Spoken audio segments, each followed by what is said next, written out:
Hello, everyone, and welcome to another episode of The Operations Room, a podcast for COOs. I am Brandon Mensinger, joined by my amazing co-host, Bethany Ayers. How are things going, Bethany? I'm just having a crisis of confidence today. Nothing's going well. My hair is a disaster. My wrinkles are coming out.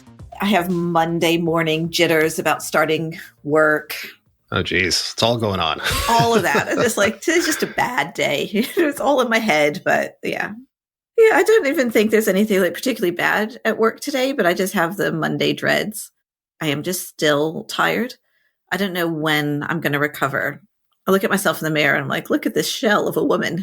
What's happened to me? No haircut, wrinkles everywhere. What's going on here? You've been destroyed by this acquisition. I really have. I mean, I can't blame the acquisition on my hair. I realized that I had my hair cut just before I joined Peak, and that was 8 or 9 months ago. And then I haven't had my hair cut since. Oh, Jesus. Okay. That is a long time. Yeah. So that prompted me to get my hair cut. I have a hairdresser that comes to me. Oh, nice. Okay. So this is similar to you getting served your lunch by your husband. So I can see a pattern happening here where you're at your desk and you literally never leave because you get food, you get haircuts, you get massages. Don't have the massages, although maybe I can. Yeah. So my hairdresser is he has a scooter and he has a backpack full of hair accoutrement. And he goes from house to house in Southwest London, cutting people's hair. And when he's not cutting our hair, he's doing models' hair and doing photo shoots and stuff. Okay, that's a bit of a weird mix. So model hair, your hair, on a scooter, he's doing it all. I mean, I think this is probably why I'm having a crisis of confidence this morning as I look at myself with every wrinkle and every gray hair. And oh, he was hanging out modeling people for Ralph Lauren this weekend, and now he's stuck looking at me. You're a senior executive, a high-ranking professional woman at work. You need to look your best. I do, but I'm just never going to look like a Ralph Lauren model.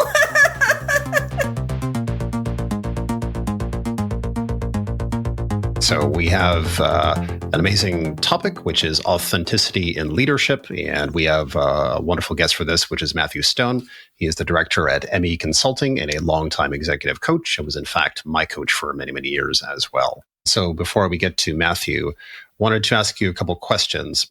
What is the value in choosing to be curious about yourself? And how does one do this?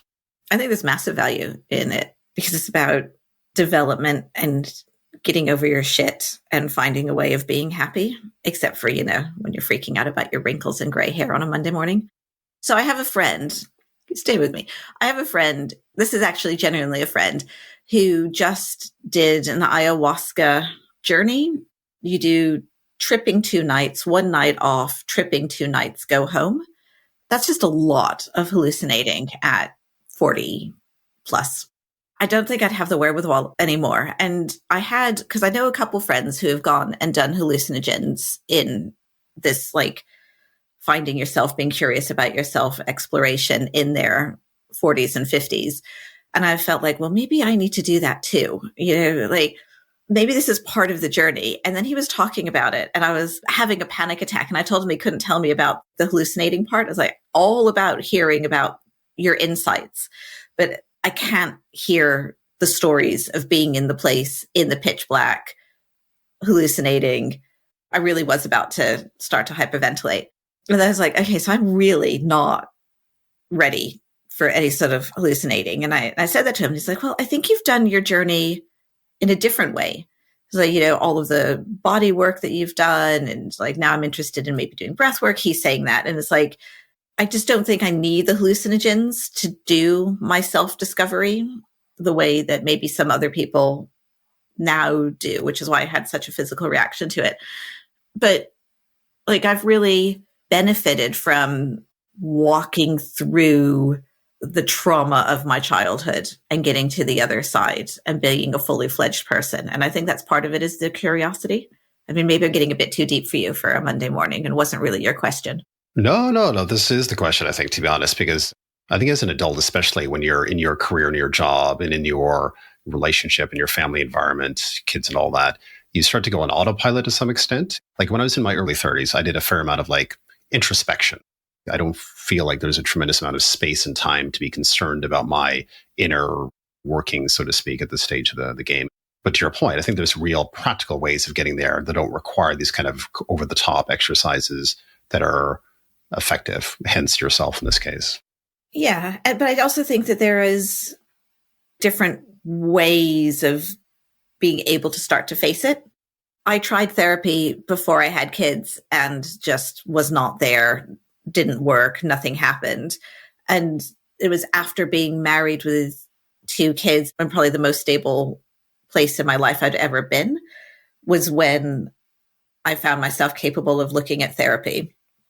And my therapist at that point posited that the reason why that was because I was in such a stable place that, like, I didn't go and consciously think, right, now I'm somewhere stable. Now I can start to unpick the past. It was all subconscious, but it really, like, I needed that safe base to look at everything that had happened in the past and my reactions and own up to just how unhappy I was.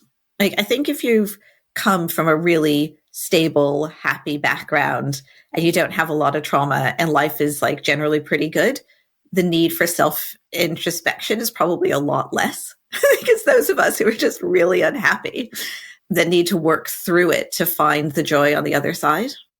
So I had gotten pretty distinctly negative feedback in the business I was in at the time. And I frankly didn't know how to deal with it myself. And I was wondering what the next step was. And that's really what led me to work with Matthew Stone, to be honest, as a business coach. He was very effective in kind of pulling out of me what the issues were, pushing them back on me to reflect on what they actually were and to get me to act on it behaviorally in a way that was different. And I feel like through that 4 years that I worked with Matthew, and this is slightly different, I guess, from therapy in the more classic sense, but really felt like therapy in a business sense, which is being able to take feedback, accept the feedback, take it for what it is, pull out the points that are actually quite useful that I need to act on, and then to introspect and then act on them basically in a very practical way. And that made a big difference for me from my career standpoint. And the one that was probably earlier than that was going into the acting classes. And the acting classes I thought were a tremendous vehicle to really examine myself, but more broadly, I guess acting is just good for examining human behavior as a whole, because what you're doing there when you're acting, either watching it or being a part of it, it's all about human behavior and getting responses from yourself and getting responses from the other actor and ultimately getting the audience to engage with you. That whole kind of exercise of doing that over and over again, inhabiting different characters, but bringing yourself to that character, it gave you an ability to explore yourself through the characters that you're playing. I felt at the end of it, I was much more realizing my strengths, my weaknesses, my communication ability of like where I kind of sat a little bit, and also had an opportunity to get better at a lot of different aspects of how I communicate as a human being and behaviorally being able to engage people in more useful ways. Yeah, so I think we've ended up answering both questions because the other part was the how. And I think the how is a multitude of ways. You had acting, I had the body work. Somebody else is going for ayahuasca. I have another friend who like quarterly does MDMA in like a contained, safe environment. Years of therapy, writing, finding art, going for sport. Like there's just so many different ways that you can start to find that route into yourself. There's not one answer. So that brings us to the next question, which is, what is the value in being curious about others? Making connection with others that is genuine. Like for me, my relationships with others is what makes me feel good and part of the world. It's kind of like what's the benefit of donating money is it makes you feel good. Like everything ends up coming back to yourself because we're fundamentally selfish people. And it's also one of those things where I don't think I was nearly as good a friend or connection with others or as empathetic as I am now before becoming empathetic and understanding myself. Because when you have a lot of your own shit and you're threatened by people and you think you're not good and you don't like a large chunk of you and you meet somebody who reflects that back to you because they probably have the same bad traits and therefore you hate them, or they're really successful and then you hate them because you don't feel successful. And like all of those reasons why you end up not making connection all comes back down to how you feel about yourself. And so, or how, this is by my personal experience. And so the fact that I can like forgive myself and see humor and know that I have massive weaknesses along with strengths then means that I can be way more generous with other people because I'm generous with myself and I'm not like viewing myself through the other people through the lens of me all the time. And then being able to be generous with other people means that they can feel it. Barriers are lowered and make real connections and see people for who they are. And that's just immensely rewarding. One of the things that Matthew had said to me originally was part of what you need to do, Brandon, is be genuinely curious about other people. It just gives you an ability to transition seamlessly from classic, I don't know what you want to call it, like accountability, businessy stuff to Bob, like what's really happening here? Like we need to kind of like figure out what's going on here, and having that conversation. Sometimes when you're going down this kind of accountability route with a person and you see kind of like in their eyes or in the behaviors, something else is happening. I always clue in now and I'm like, oh, okay, I need to like pull back here and try something a bit different and go down this track of a little bit more pushing hard on the empathy side and connection side to see if I can reveal something about what's happening here. And usually that yields good results just in terms of that oscillation back and forth. And then the other question was, how do you access your own authenticity and apply it in a business context? I think part of it is just getting older and giving less of a fuck. And so it's kind of like I'm accessing my authenticity because I can't be bothered to be anybody else. How do you get there faster? That's a question. I don't know if you can speed it up, but I remember years ago when my father was approaching 50, and he actually died at 52, just turned 52. So little did he know that he was quite so close to the end of his life. But I was in my early or mid 20s, and he said to me, like, I'm just getting tired. It's like when you're young, you're in a batting cage and the balls come at you and you like swing at every ball. And it's like, yes, I can swing another one. I can swing another one. It's like now at 50, like I just don't have the energy to swing at all these balls. They just don't seem fun anymore. And now I'm probably the same age he was. And I get it. I was like, you just don't have as much energy for all of the shit. You're like, okay, that ball coming at me, that one I need to swing at. All these others, whatever. I'll do one every 5 minutes rather than 50 a minute or whatever. Yeah. So I don't know if you can speed it up or it's just part of the natural evolution of being a human and perspective and having a lot of ups and downs and realizing that life isn't just about the ups, it's about the downs and getting through them as well and retaining your energy for what matters. And definitely seeing things as a game, because it is. You know how a couple of years ago they talked about gender being a social construct. And when it first happened, I was like, whatever, gender, social construct. And then it started to seep into me. And I'm like, yeah, gender's totally a social construct. And now I just look at like everything as a social construct, like money. We all really buy into it, but it doesn't exist. Jobs don't exist. Our culture is a social construct. Like there's so many things. And we have opted to make work matter because we are beings that desperately need things to matter for the 70 to 100 years if we're lucky that we're on the planet. But the thing is as soon as you move to something else, you make that matter loads. If you can keep that distance between what truly matters and what you choose to matter, you can have a little bit more humor in it all. Yeah, and genuinely enjoy your life. The last question, when was the last example for you where you felt fully in your element at work in terms of flow? You know what I mean? You were just there. Things were trucking. I just have like this massive event that's happened to me that all I can think about is the last 6 weeks. And I can't even remember what the world was like previous to 6 weeks ago. And there were definitely moments in the DD exit process that I was in flow, but like not in a fun way. So I'm trying to remember the world before the exit. On that note, let's get on to our conversation with Mr. Matthew Stone.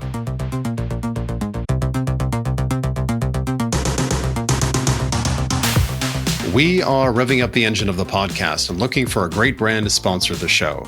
We have over 7,000 listeners now across COOs, CEOs, founders, and operational professionals who are decision makers for all kinds of technology, including HR, planning, strategy, legal, and other tools. It's Beth here. I just wanted to thank you for listening to the podcast, and we'd love to keep it going, but we're going to need to get some sponsors in order to do that. So if you work at a company that could benefit from speaking to listeners like you or know of a company that might benefit, please send them our way. To find out more, go to operationsroom.co/sponsorship. That is operationsroom.co/sponsorship.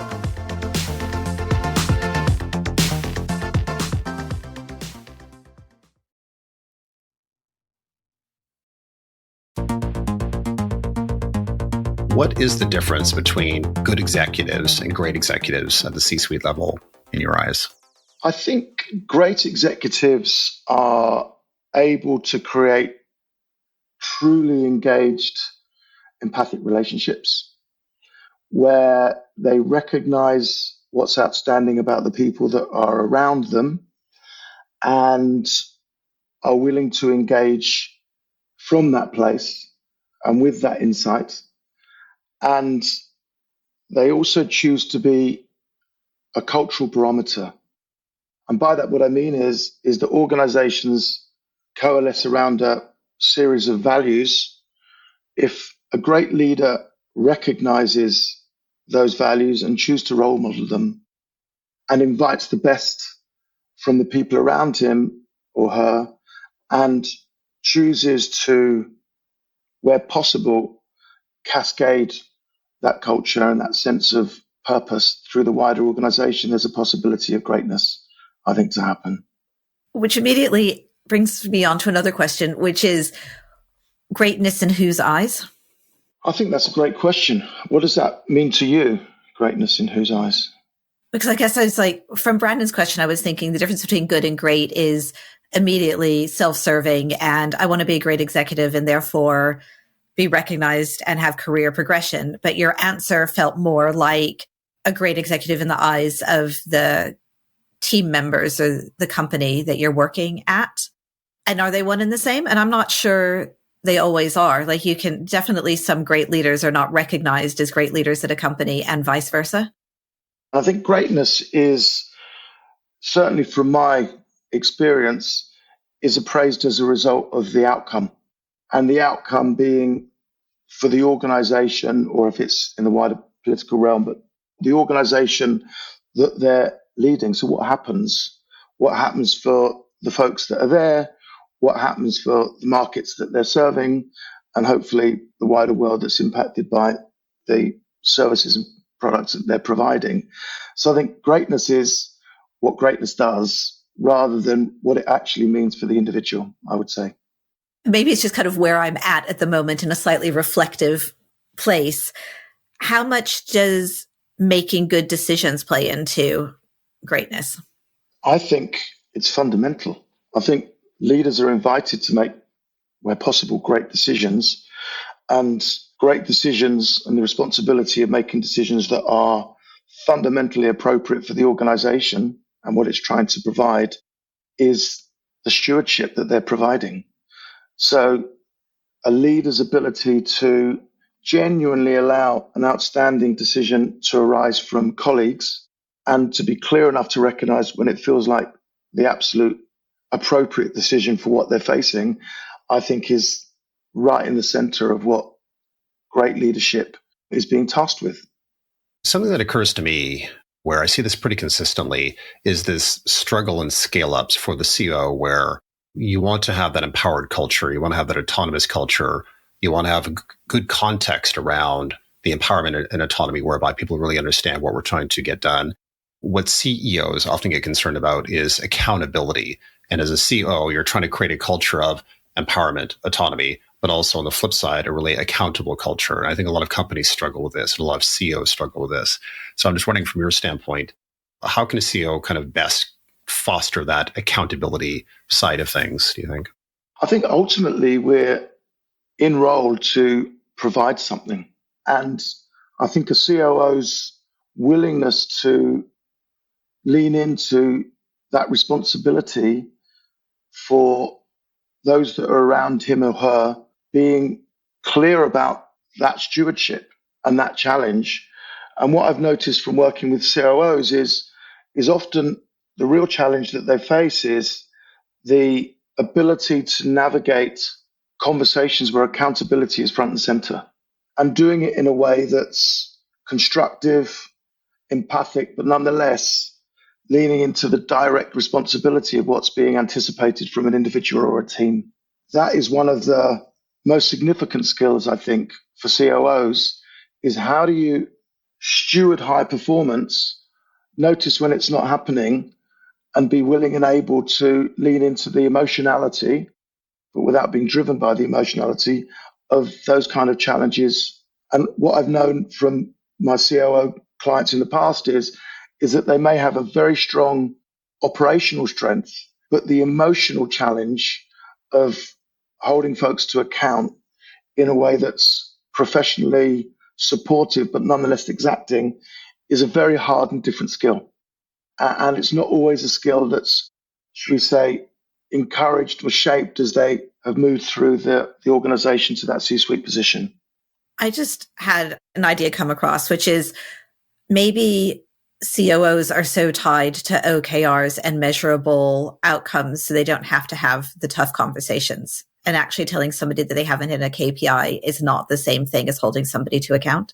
It's almost a cop-out for having that conversation because I'm not a big fan of KPIs, I am a fan of KPIs. I'm not a fan of OKRs for the most part, the way a lot of organizations roll them out, because particularly in startups and scale-ups, there's so much rigidity in them that it doesn't actually adjust to the business quite often. Or we end up recording the wrong things, or we end up with KPIs that are too soft so that we don't have to have those conversations. And then by overly relying on the KPI or arguing that, we don't actually have the underlying conversation of true underperformance and what's driving that underperformance. And it ends up being, I guess, for me, one of the examples is always poor marketing. We always beat up on marketing, but the marketing leader who fights really hard for a certain set of KPIs that end up being fairly irrelevant to the rest of the business and then say they're performing against them, or restructures how they're going to calculate them, and is up to a COO to either say, no, you are fundamentally underperforming regardless of what your numbers are, or, well, I've built a structure and a framework and it says that it's green. I'm just going to let it be green. What I'd be really curious about is what would feel like a really aligned way in which to appraise whether someone is performing in a way or a department is performing in a way that the organization requires. And what I hear you saying is that alignment isn't always happening. And in the lack of that alignment, then there's a tough conversation, if needed, not necessarily happening. And what I notice with the greatest challenges that organizations face, certainly in the C-suites that I work with, is creating that quality of alignment, where there's a deep sense of agreement, understanding what the actual challenge is and the way it's going to be accounted for and measured, that doesn't feel political or in any way averting the fundamental issue. But I think creating that alignment is complicated. I don't know if KPIs and OKRs are actually as good as it needs to be in order to create that sense of a real understanding of the challenge and way that it's going to be appraised. So I think what you're touching on is really important. And I think what we're actually talking about is alignment. So alignment, it's interesting because we started with accountability and we've landed on alignment. And then we need the alignment first. And then is it easier to hold people to account? Yes, I would say absolutely. I would say if folks are aligned around the challenge and way that it's going to be measured in ways that really truly reflect what the organization is endeavoring to achieve, then it's much easier to have a powerful accountability conversation. So I think they're two parts of the same conundrum. So maybe to take the conversation in a different direction, the CEO always wants to be in a position where they have really good executive presence and they can really influence other leaders and the rest of the organization. Can you maybe talk us through what a CEO might think about to help themselves on that pathway? What I notice about presence is that it's normally an outcome of authenticity. And what I mean by authenticity is when someone recognizes the truth of how they think and feel in any one situation, whether it's a sense of purpose, whether it's their values, and they're choosing to inhabit that in a way that feels congruent. And that sense, that feeling, when someone is clear, is that you're in relationship with someone in their integrity. And what I notice is that when someone is aligned within themselves, that sense of clarity, it's what sums up to executive presence. I don't think it's jazz hands. I don't think it's loudness. I think it's a function of self-understanding and willingness to step into that self-understanding when faced with some of the really tough challenges that COOs, CEOs, C-suite members, and other members of the organization are facing. So I think that the hard yards are really choosing to understand where he or she sits around any particular issue and understand it at depth and being willing to have a conversation from that place. And that's much easier said than done, in my experience, because often that deep understanding requires work, and it's not always work that's prioritized. And what then happens is executive presence is more easily diluted because it's reactive, not responsive. I'm just pondering that. I think with a woman's view on this, one of the things that I've been told in my career, and a lot of other women are told quite often, is that we lack gravitas. And I would think of gravitas as also a version of executive presence. And it seems to be often like a gendered feedback. So our voice isn't right. We don't dress appropriately. We come across too girly. I'm trying to think of what like other kinds of things that have been put into that bucket of gravitas. Do you have anything specific that you would advise women to do? Because oftentimes our, coming into our integrity and our place of truth is something that is quite feminine. And then we're told we don't have gravitas. My experience is that gravitas is a function of clarity. And if women are being told that their executive presence is not landing, then my female coaching clients that I work with that face those challenges is to be even more clear, not louder, not more robust, not more assertive, but even clearer from a basis of their insight, commercial acumen, EQ, as to what a clear conversation could look like to move forward the issues that they're trying to move forward. So I would say deepening into the truth of who they are is where gravitas lay, not in any way choosing to ape the male approach, because they're not men, they're women. And the truth of who they are is more than powerful enough. So I would encourage that deepening of self-understanding and working on their comm style in a way that reflects their leadership style. So what's an even more robust, and by robust I don't mean loud, but engaged experience of their style facing out to their male colleagues, because that feels like they're being true to who they are rather than trying to be who they're not. So that sounds very aspirational. I guess the question is, how does one do that? What would you advise? That process is a function of self-awareness. So let's say, for example, somebody's facing into a situation where they absolutely notice that with this particular colleague, they get triggered. And when they get triggered, they find themselves off center.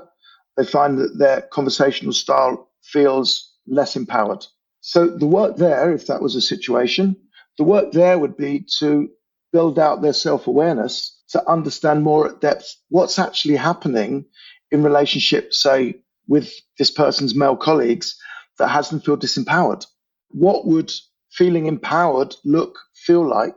And what would a narrative look and feel like that reflects the truth of this individual's intent? So I think there's practice, and sometimes help is useful. I think there's practice in managing difficult conversations in this situation with male colleagues that can be more triggering, so that there's an awareness of being conscious in those situations and not reactive. Because what I know about feeling empowered is it's a function of response, not reaction. Playing that through and this is where support might be helpful, playing that through in a way that's reflecting the truth of how someone would like this conversation to go takes work. And there's all sorts of methodologies to support conversational impact. One person that comes to mind that does outstanding work is a lady called Susan Scott, wrote a book called Fierce Conversations, and very supportive in thinking through how communication style can land, but in a way that's true to the individual, not based on gender politics. Is that for not just one-to-one conversations, but broader ones? Because I feel like often it's in the leadership team is the only woman in the room and nobody's hearing your voice, or You say something, nobody responds. 2 minutes later, somebody else says the exact same thing you said, and everybody starts to talk about it, give them credit, and say it's a great idea. Dealing with those kinds of dynamics. I can only imagine, not being female, but I can only imagine that's deeply frustrating and undermining. And then the question is in those situations, if it feels like there's a regularity to that, well, how do you construct the conversation with your male colleagues? What would you need to say? So there's a really wonderful framework in fierce conversations that I often lean into, which is if there's a situation, there's some series of steps that someone can do outside of the conversation to get their narrative clear. So let's use your example, Bethany, which is you're at work, you're in the C-suite, you feel unheard. So the first part of the stages is, what's the context? What's the situation? Situation is, here I am talking to my male colleagues, not feeling heard. What's the impact of that? The impact is it feels alienating, disempowering, unhelpful, unreceptive. What's the consequence? Consequence is that I choose not to speak in those situations. My contribution is not felt. My impact on decisions is undermined. What's the request? The request is when I speak, listen. What's the agreement? Can we agree next time I speak in one of our board meetings that you folk choose to listen up? So that's quite a kind of harsh playthrough, but there are styles and formats that someone can go through to enable those very difficult conversations to happen in a way that feels clear, robust, and empowered. And it doesn't have to be loud, adversarial, aggressive, just clear. To pull back for a moment to maybe a slightly broader question that always comes up in these companies, especially with leaders, is this idea or question of how do you develop self-awareness and emotional intelligence? Because a lot of these leaders are, as we know, very numbers focused, metric focused. How do leaders become more self-aware, and how do they put themselves in a position where they can really be better at the EQ side of things? What does that look like? So what that looks like, I think, is choosing to be curious about ourselves, because if we're going to be emotionally competent, the first person that we need to be emotionally competent about is us. And we have access to that data ongoingly. We just might not be choosing to listen into it. So that curiosity could look like, why is it that I feel this way when I'm in this conversation with this individual? What is my true sense of purpose at work? Why does it matter? Why do I care about what I care about? What happens when I feel stressed? How does my communication style get impacted when I am stressed? So those kind of questions lead to a level of self-understanding.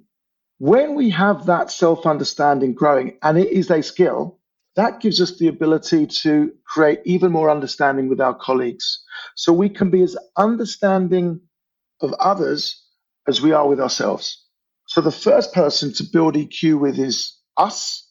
And as we do that, we'll build the opportunity and the possibility of empathic relationships with our colleagues.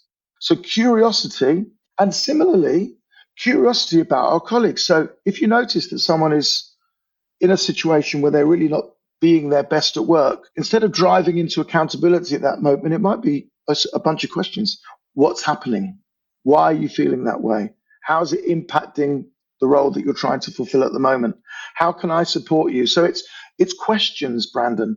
It's questions that you ask yourself, and it's questions that you ask your colleagues, where normally, and I would say this in all due respect, the COOs that I've coached in the past can often appear very transactional.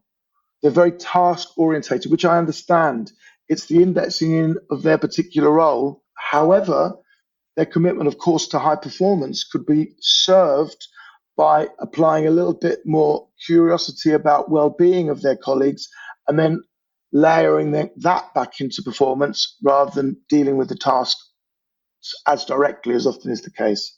And what goes on is, in my mind, is back to the original question that we were discussing together and with Bethany around alignment and the relationship between alignment and accountability, is that if you do have that curiosity at moments when metrics aren't being met, there's possibly an alignment conversation that can come in that could re-engage a colleague in a way where higher performance is possible. So that curiosity can lead to an even better appraisal of what's needed, an even better response from the person that appears to be not meeting their numbers. And I also appreciate the fact that EQ is a learned skill. Because I think sometimes it's a bit of a cop-out for people where it's like, I'm just not good at it. I'm not an EQ person. It's just not my shtick. It's not who I am, right? In a business context in particular, everything's a learned skill almost in a way, whether it's communication skills, EQ skills, whatever skills, I suppose. I think EQ is a skill. I think the reality is that often having a conversation to explore somebody's relationship with the task and their felt experience with the task is deprioritized and not seen as a good, efficient use of time.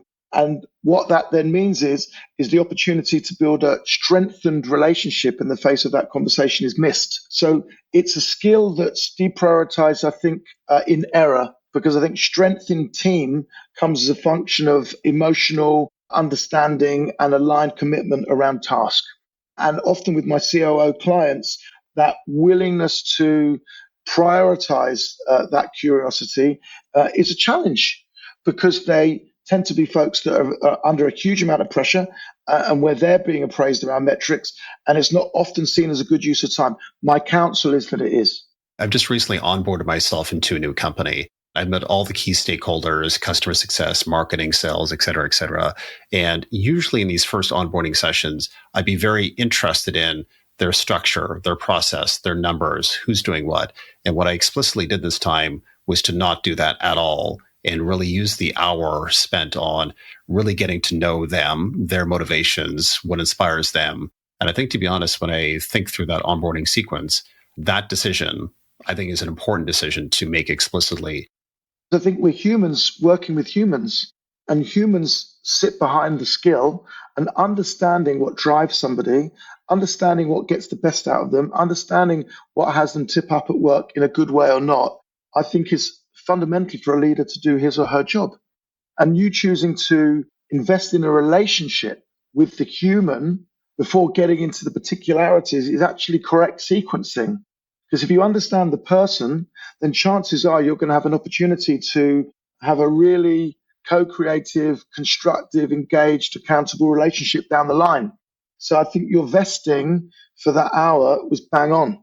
Can you maybe just talk about the value of executive coaching for individuals or for leadership teams? Because it's funny, because when I think back to our time together, as I joined you on the journey, we start with a crisis moment because you have a problem. You try to get that problem sorted. And I think throughout that process, what I realized was that there is massive value just on an ongoing basis to have an executive coach. But I'm just wondering, in your eyes, just for like a generic leadership team with average problems, I guess, when should an executive coach be present in some form, I guess? I have to say I'm perhaps biased, but here's what my point of view is. My point of view is that the skill of getting the best out of ourselves individually and collectively consistently in a way that's congruent with an organization's aspiration is hard. And if you've got a really great coach that recognizes what excellence looks and feels like from the individual or from the team, and can continue working with the individual group, the quality of their response, so that they're digging deep and improving, refining, optimizing their ways of working, that in itself is a job and it requires input. I've not seen a team that can self-regulate to that standard naturally. So a good coach who's looking through the window of what's outstanding potentially in this team, what are their blockers, and can be useful in building a mirror and refining ways of working is I think, highly valuable investment to make for the organization, because the biggest asset in an organization is the talent around the table, accessing the talent and having it be congruent with the organization's need is a job. And I think the job is often for a coach. Sometimes it's for a leader to play coach, but then that leaves the leader without that input for him or herself. So I would say any organization that is committed to high performance could do with interventions from coach, either intermittently or ongoingly. The last area I just wanted to briefly talk about was this. I feel like this is such a talk track around leaders, or has been for probably 5, 6, 7, 8 years now. But it's around this idea of vulnerability for leaders. Vulnerability in the new world as a leader is very important, but it's also a bit of a definition of like, what are we really talking about?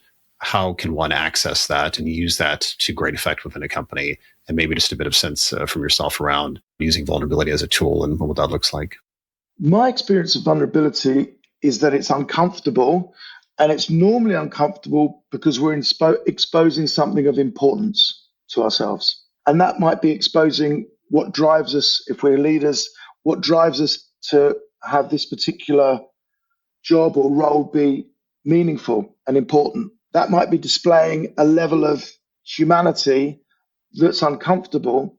But what I know about the skill of being willing to reveal oneself, and I'm not just talking about revealing oneself in role, I'm talking about revealing oneself as a human in relationship to the role and why it's important, and in situations with colleagues, revealing who we are in relationship to the circumstance. So, for example, Bethany was talking about how some female colleagues may experience themselves in the boardroom.